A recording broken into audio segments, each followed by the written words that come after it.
Welcome to the Ignition News, your unfiltered, uncensored source for the actual truth in what is happening in the United States of America and around the world. We are not bought by the billionaires. We are here to be your source of truth in a time where truth matters more than it ever has.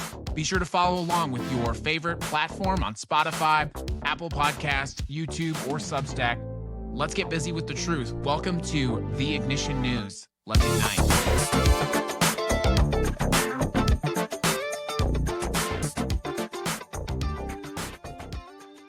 Good morning, everyone, and welcome to the Ignition News. It is January 4th, 2026. And if you thought 2026 couldn't get any more unhinged than 2025, buckle up, because the first weekend of the new year, the United States, of course, just invading a sovereign nation. It kidnapped its president in the middle of the night. The United States, of course, now not stopping there, apparently. The White House is openly threatening to do it again in other countries.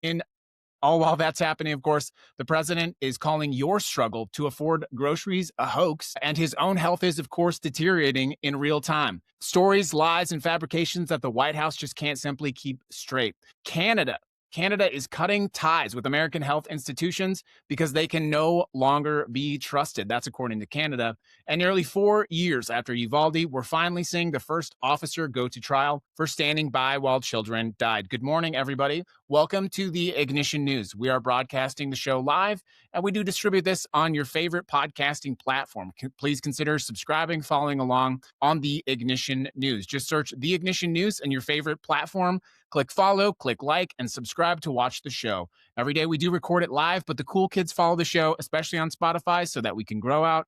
I don't want you to have to pay for the show. We want the advertisers to pay for the show. So go ahead and click follow, click like, and leave a nice comment. If you're one of these dipshits, you can leave a mean comment on the podcast too. That helps me just as much. So good morning, everybody. It is January 4th. Let's get right into the show. And before I do that, I do want to let you know that we have a couple of sponsors for today's show. So I do want to send out some shout outs. Our main sponsor for the show is Ignite, Fighting Fascism in the Age of Its Rise. It's our signature podcast where you can learn how to fight fascism in America, in the United States, by showing up in your community, not just by calling Congress, because we all know how well that works, but by showing up in your neighborhood, resisting, fixing the pothole in front of your house. Although all that and more in 12 signature episodes and 4 bonus episodes on Ignite, Fighting Fascism in the Age of Its Rise. Sponsored by that. And then I do want to shout out 2 special sponsors of today's show. I want to say thank you to Claudia, and I want to say thank you also to Alicia, who kicked in big over on our support site on Buy Me a Coffee, sent us over some money for today's show. Big thanks for you. Big thanks. I got some special merch headed your way. Let's get right into the top stories today. Early Saturday morning, January 3rd, Delta Force operations and FBI agents, that's new by the way, stormed the presidential palace in Caracas, Venezuela. They captured President Nicolás Maduro and his wife, Cilia Flores, as they slept, flew them to New York, and are now charging them with drug trafficking. Trump announced this like he had just won a golf tournament. But let's be clear about what happened, everyone. The United States military invaded a sovereign nation, bombed military installations, including the legislative building, and kidnapped a sitting head of state. He did this without congressional approval, no declaration of war, no authorization for the use of military force, just Trump deciding on his own that he could do it. And he isn't hiding what this is about, by the way, which is actually a remarkable turn of United States history. At his Mar-a-Lago press conference, he said the quiet part out loud. We're going to run the country. He talked about American oil companies spending billions of dollars in Venezuela, which has the world's largest known oil reserves. This isn't about democracy. This is about drug trafficking. This isn't about drug trafficking.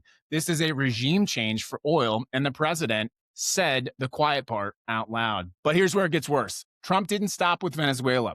In a Fox News interview, he threatened Mexico next, claiming cartels run the country and that the president, Claudia Sheinbaum, is, quote, very frightened of them. He said something's going to have to be done with Mexico. Then he threatened Colombia, telling President Gustavo Petro, who condemned the Venezuela attack, that he needs to, quote, watch his ass, the sitting president of the United States of America. And if you think Greenland and Denmark are off the hook, think again. Hours after the Venezuela operation, Katie Miller, the wife of Trump's deputy chief of staff, Stephen Miller, posted a map of Greenland covered in the American flag with one word, soon. Denmark's ambassador immediately responded, demanding the U.S. respect their territorial integrity. But when has this administration cared about that? Trump invoked the Monroe Doctrine, the 19th century justification for American imperialism, but called it the Monroe document because apparently we're doing colonialism so bad that we can't even pronounce it right. This is the stupid era of American imperialism. We've entered the stupid era of imperialism. Venezuela's vice president, Delcy Rodriguez, who became interim president after the kidnapping, stood with the military and government leaders and said, "We will never be a colony or any empire. We're determined to be free." That doesn't sound like a nation ready to let Trump and his billionaire oil tycoons run it.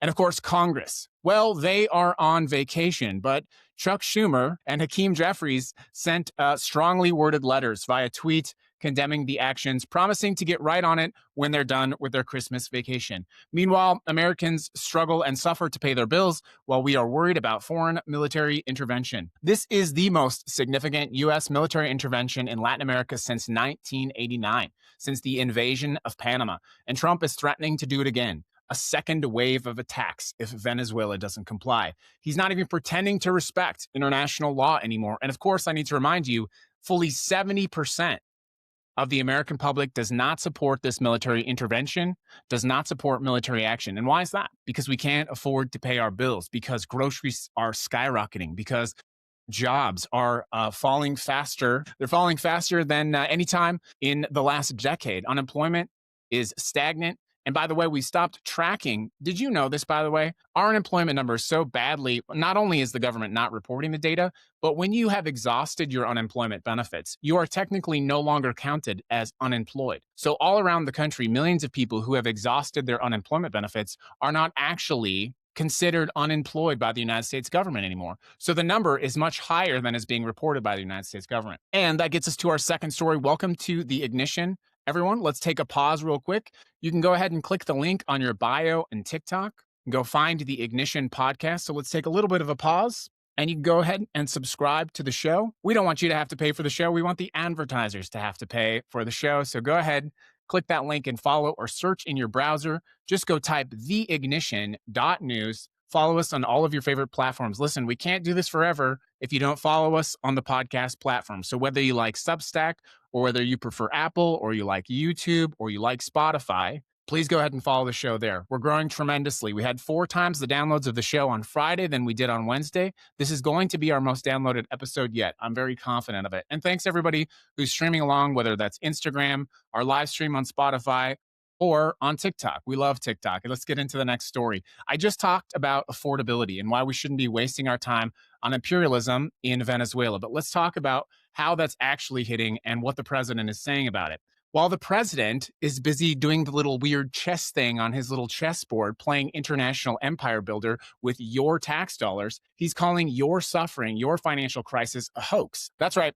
The man who ran on bringing down prices is now claiming that the affordability crisis is just a, quote, con job. At a rally in Mount Pocono in December, Trump literally rolled his eyes. He rolled his eyes when saying affordability. He mocked the concept. Meanwhile, poll after poll after poll shows Americans, including his own voters, especially his own voters, are struggling to pay bills. A Harvard Cap Harris poll found 50% of voters say Trump is, quote, losing the battle against inflation. An AppNork poll shows that 68% of respondents believe he is not doing enough to tackle rising costs. This was before the unnecessary and illegal military intervention into Venezuela. The data doesn't lie, but the president does lie. Grocery prices, of course, up 2.7%.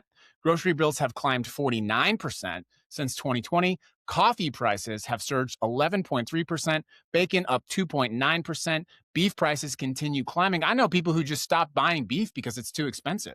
Housing, by the way, housing is 75% of homes across the country are unaffordable for typical households. You need $101,400 a year to afford a basic home in the United States now. It was $65,000 just 5 years ago. And what is the president's solution? Tariffs. The same tariffs the Federal Reserve Chair Jerome Powell says are actually driving inflation higher. The same tariffs that cost $58,000 manufacturing jobs in the United States of America between April and September of last year. 58,000 jobs have been lost because of tariffs. But the president claims prices are, quote, coming down tremendously, while telling you in the same breath that the affordability crisis is fake. Obviously, here's what's really happened. Trump has never had to worry about prices for groceries. He's never probably gone to a grocery store. He thought groceries was a fanciful old word. Do you remember this? Groceries. It's an old, beautiful world. The president of the United States, everybody. Here's what's really happening, of course. He's never had to skip medical checkups. Oh, looks like there's a lot going on the internet right now. Thanks for following the show. That's what all the little dots and blips are. We'll have to turn off our notification for the next show. He's gaslighting you about your own lived experiencing while he's pursuing actively policies that make his friends richer, that make him a billionaire. The president and his family have gained something like $4 to $5 billion since taking office with their fake slush crypto fund. And it's working, of course. We now see that Democrat Zohran Mamdani continues to surge in favorability polls, promising openly that he is going to govern as a duly elected Democratic socialist. So while the president calls affordability a hoax, the only hoax is his ability to lead the country. Other people are stepping up. Good evening, everybody. Good afternoon, too, I guess, depending on when and where you're watching the show. Good afternoon, good morning, good night, whatever they say. Welcome to the Ignition News. Thanks for following along live on Spotify. Please take a quick pause and subscribe to the show. But let's go ahead and get to a next story. We're going to actually take a pause on the recording and go to a separate report. So let's go ahead and go off to a separate report. All right. Well, pretty damning information about the president's health. And if you've been listening to the show, by the way, you'll notice that we've covered this story a couple times. It's not because the story is being repeated. It's because the president's mental health and his cognitive decline continues to get worse in real time. So while we continue to talk about this, each day that we have a show, there's sort of a new story about how the president's mental health or his cognitive health is declining in real time. So if you think to yourself, I've heard this story before on the Ignition News, what's going on? Why are we talking about this again? The answer is just candidly, because it's getting worse every single day. Speaking of how it's getting worse, welcome to the Ignition News, everybody. It is so good to have you on the show. Let's go ahead and kick over to our next show, and that is about Canada.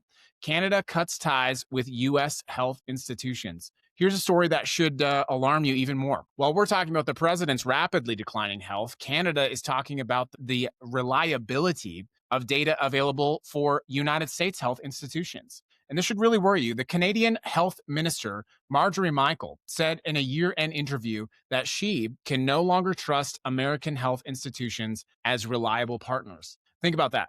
Our closest ally, the country we share the longest undefended border with, is cutting health and science ties with us. They're literally saying out loud, we can't trust American health institution data anymore. Why? Well, because Trump's administration has turned American health agencies into misinformation machines. RFK Jr., an anti-vax activist, is secretary of HHS. Under his watch, the CDC's website was changed in late November to contradict established science by suggesting vaccines might cause autism.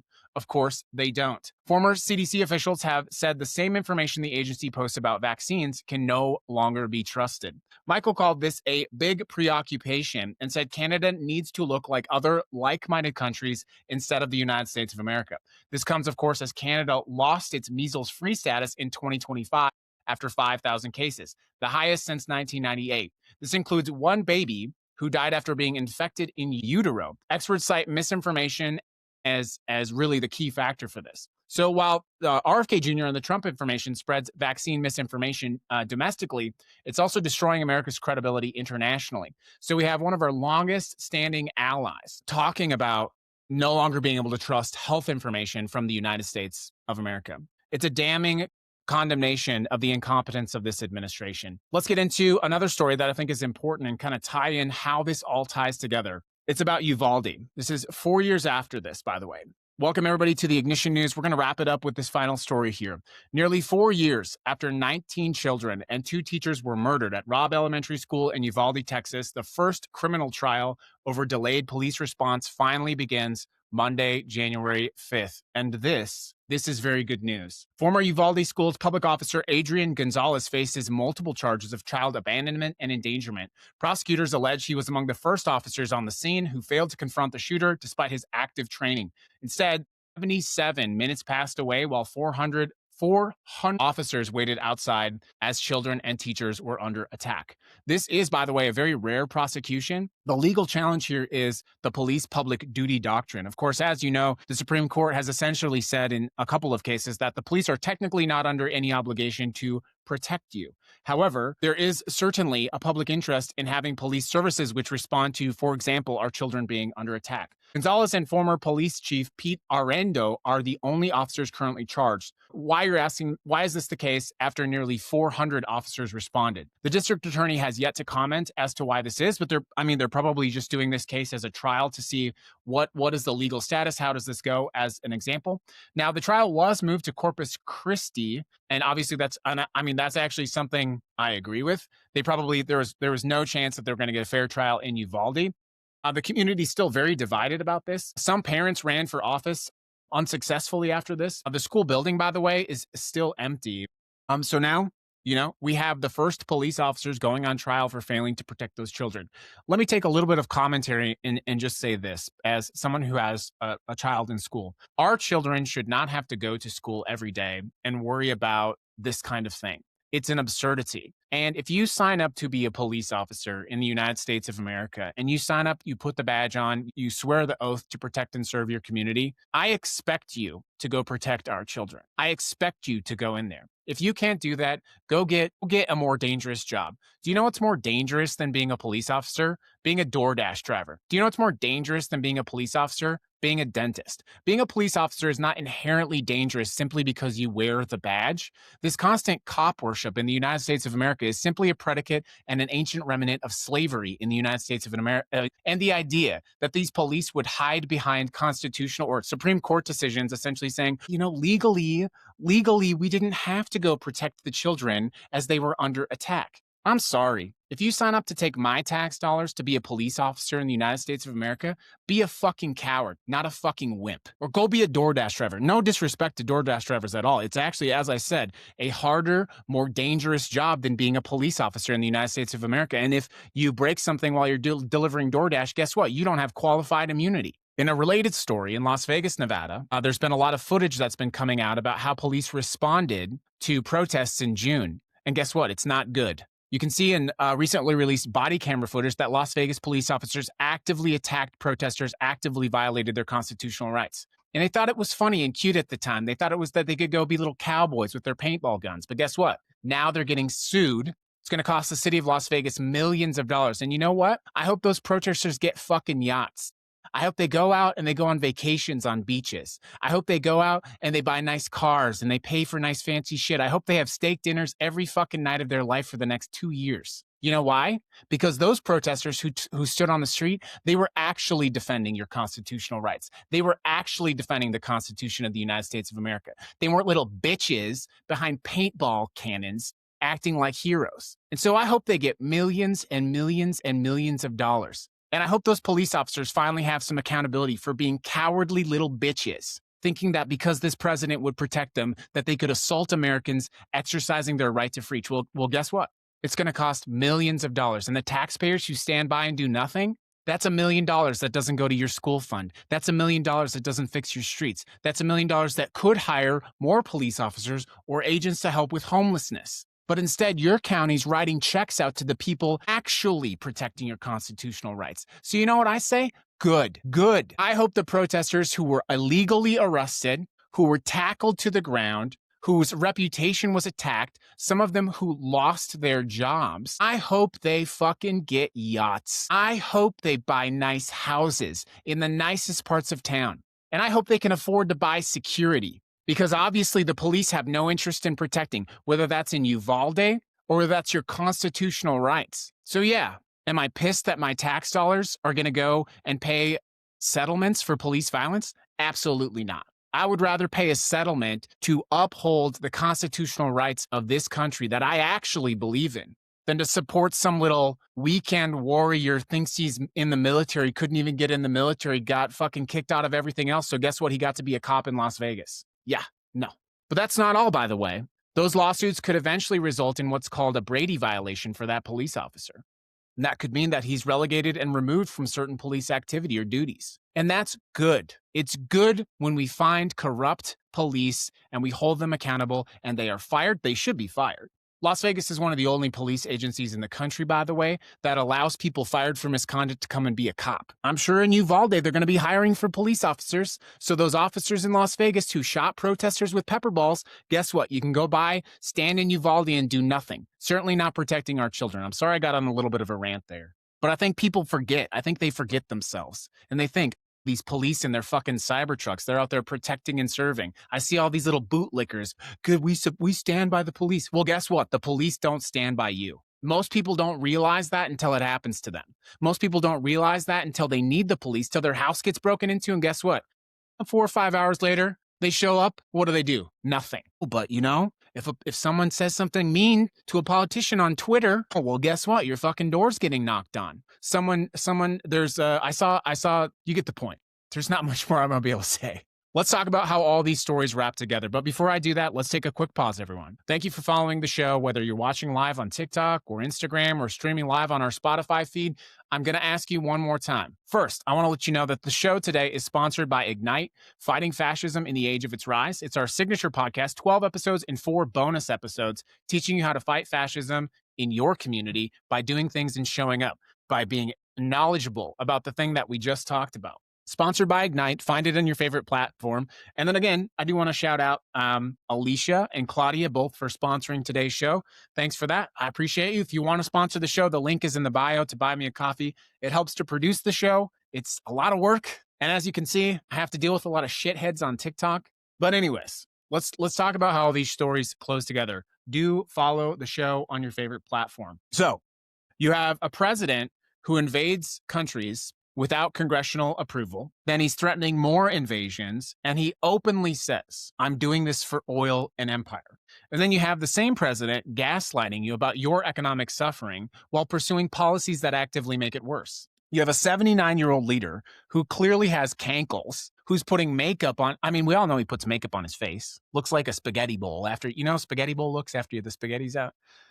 And it's not any better that half of Congress is octogenarians, by the way. And for all of you who are watching the news story today, you go, but Obama did this, but Obama did it, but Biden did it. Do I look like a Barack Obama fan to you? Do I look like a Joe Biden fan to you? You mistake yourself. And I'm going to talk about this in a second. To come and hear the news, the truth that I tell you on this show today, and to say, but what about Barack Obama? Well, that's probably the smartest thing you actually said all day. Yes, welcome to the show. This is what fascism looks like, folks. It's not jackboots and armbands. Those are the aesthetics. That's the arch. Okay? Fascism is illegal war. Okay?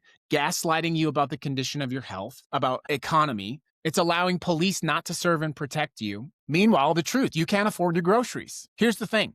Venezuela is not accepting this. The Venezuelan vice president says we're not going to be a colony of the United States of America. Resistance is happening, and it's happening more than it has ever happened in any presidential administration in history. And I know we talked about Venezuela a lot, but I do want to close this out talking about something that's actually equally, if not more important. All right? And that is the material condition of you and your family. I want to talk to you about really like where we're at, the country. We talk about all these other things. I want to talk to you about your neighbors to close up the show.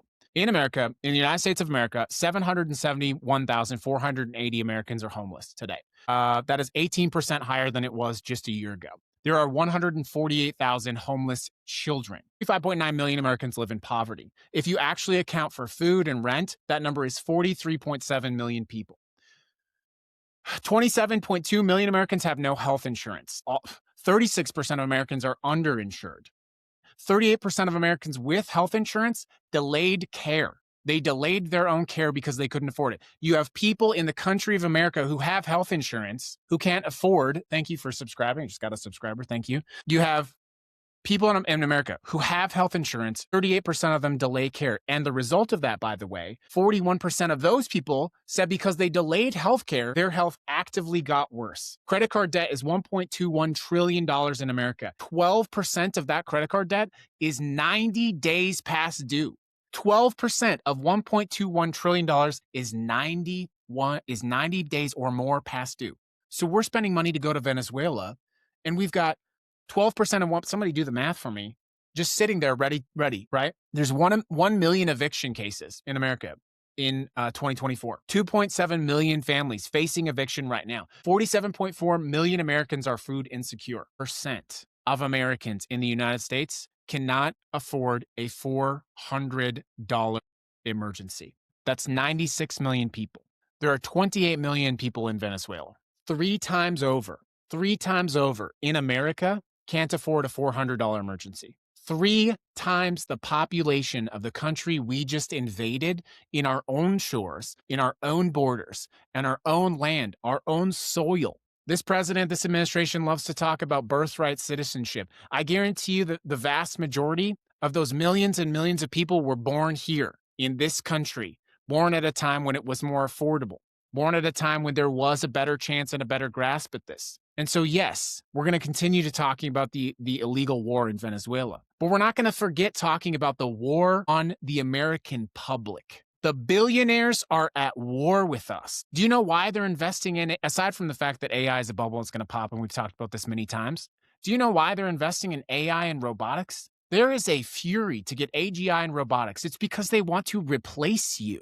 The Christian nationalists talk about the great replacement theory. The great replacement theory is that the billionaires are going to replace you with a robot so that you don't have to cook their food, or you don't have to do their dishes, or you don't have to turn their sheets over. They're going to replace you with a robot, and they candidly don't care if you have food. They already don't care if you have food. What makes you believe that somehow they're suddenly going to care, that their invention, alternative or AGI and advanced robotics, well, now we're going to start caring because we built these robots and we built automated taxis. Now we're finally going to care with you. I just read to you horrific statistics about the actual violence happening in America. We can talk about violence coming from Venezuela on fake fishing boats. The actual violence in America is poverty. And for those of you fortunate enough to not experience presently the violence of that poverty, it's coming for you. The violence of poverty is coming for you. No one in Venezuela is coming for you in the United States of America to hurt you, to harm you, or to harm your children. And they might find one little fringe case here and there. I'm not going to indulge fringe cases, but every single day, millions of Americans are attacked by the imminent violence of poverty in this country, and it is avoidable. Every billionaire in this, Elon Musk alone, could solve poverty globally several times over and still live comfortably for the rest of his life. For the rest of his life. It's a choice. It's a choice that they're making. So what brings all of these stories together is the lie of protectionism, the lie of the blanket of security. The fascism is here. It's on our shores. Yes, you expected the jackboots and the thugs, but we already have that. We've got ICE. We've got police. I promise you, if you're a protester in Las Vegas, the physical force that was exerted upon you was indistinguishable from that of ICE or from that of the Gestapo. It was indistinguishable. To be tackled to the ground, wrestled, bruised, attacked, to lose your job, indistinguishable. Those are the true crimes happening, not fake boats from Venezuela. I guess that concludes my commentary section of the show. Everybody, what a great show today. Thank you so much. Listen, I know it's difficult to find reliable access to news and commentary. And I want to be very clear with you. The Ignition News is reliable, true news, but it's also propaganda. We have been tricked into believing that propaganda is a bad thing. I'm going to propagandize for you to have a better life. I'm going to propagandize for you to have health care. I'm going to propagandize for you to be able to afford to buy your kids Christmas presents and not put them on Klarna. I'm going to propagandize to replace the octogenarians in Congress who don't care about you. I'm going to propagandize for you to not have to worry about tomorrow. By the way, a lot of you sending your kids to school, you had the nice coziness of Christmas, although financially more difficult, certainly than last year. You didn't have to worry about your kid going to school with a bulletproof backpack, but tomorrow some of you do. I'm going to propagandize for that not to happen. I'm going to propagandize for you to be able to have a retirement. By the way, I'm going to propagandize for you if you work 40 hours a week. First of all, if you can't, to find a job. Second, if you do, to have a roof over your head, let alone to be spending the vast majority of your income on just basic housing. I'm going to propagandize for you to be free, because if none of us are free, or if none of us are, well, I don't know. None of us are free until all of us is free. I got emotional, but I'm going to propagandize that for you. But I need you to show up. I need you to keep participating in what it is that we're doing. I need you to support these efforts. I'm not a billionaire. I'm closer to the street than I will ever be to Elon Musk, but the same is true of you as well. Thanks for today's episode of the Ignition News. It's January 4th, 2026. I'm going to close with one final thought. Thank you for whoever just subscribed to the show. I'm going to close with another one. Thank you. Follow the show. I keep saying I'm going to close. Thank you. Another one. We got another one. Thank you. If you woke up on yesterday from the news of what happened in Venezuela and you had sort of a pit in your stomach, I think it's easy to look at something like that and to be discouraged. And I was discouraged. I've been very optimistic about my 2026. And the first thing I would say to you is I want to acknowledge that if no one has acknowledged that for you. If yesterday's news of what happened in Venezuela gave you a pit in your stomach, that's a real thing. The reason it is a real thing is because you are still a human being. You still have basic decency. You still care for your neighbors. You still believe in your country. And I know that's disappointing. A lot of us grew up in abuse, right? I know that as a fact. I mean, I did. I know a lot of our audience. Like, I know we've grown up in various stages of abuse. And so you recognize better than I think people who didn't grow up in abuse.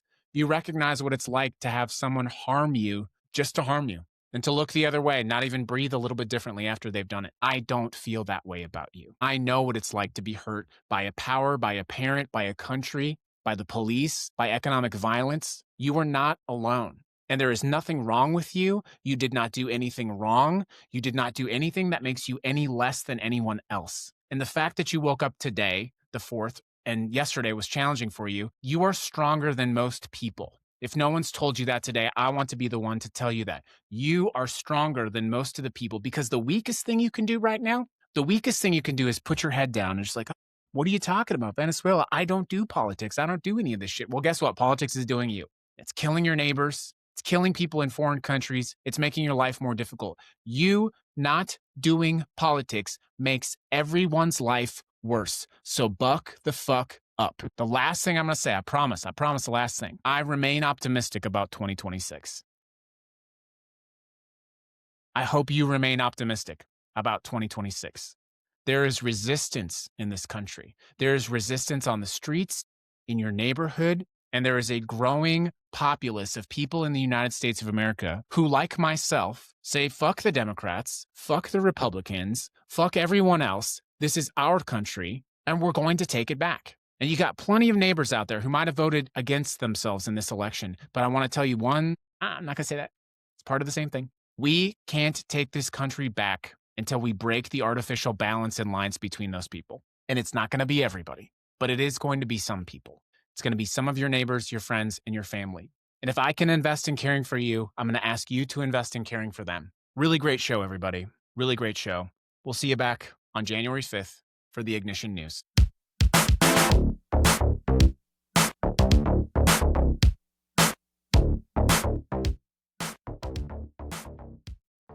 Welcome to the Ignition News, your unfiltered, uncensored source for the actual truth in what is happening in the United States of America and around the world. We are not bought by the billionaires. We are here to be your source of truth in a time where truth matters more than it ever has. Be sure to follow along with your favorite platform on Spotify, Apple Podcasts, YouTube, or Substack. Let's get busy with the truth. Welcome to the Ignition News. Let's ignite.